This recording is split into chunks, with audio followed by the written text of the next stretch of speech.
I can't. I'm not gonna refer back to the video, but I am gonna refer back to. I don't know if I can mention it. I don't know. Go ahead. But I remember back to your Dan Blue shoot and some of the things that you did. I was honestly really inspired just by the way that you didn't just light him, the subject, but you lit the room. And it wasn't just like you filled the room with light. You focused on lighting some of the bookshelf or, just his backlight to, like you said, add that halo effect or just add some more intention to it. What else did you do?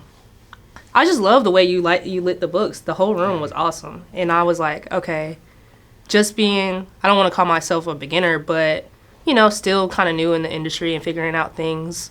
That's honestly one thing I want to work on going into 2026 is not just focusing on my subject, but focusing on the overall photo or the overall frame. So I appreciate that. Thank you for having me on that.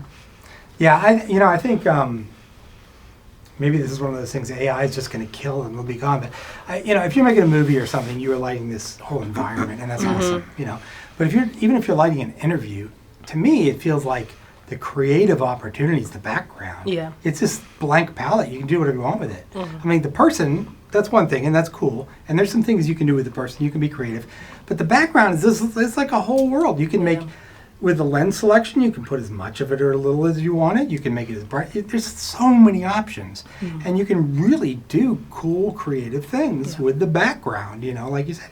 And you can spend a lot of time on it, So I think it's a good opportunity, not just to do some default thing, but to, if you have the time, if you have the knowledge, if you have the money, whatever. Yeah, but yeah. For sure.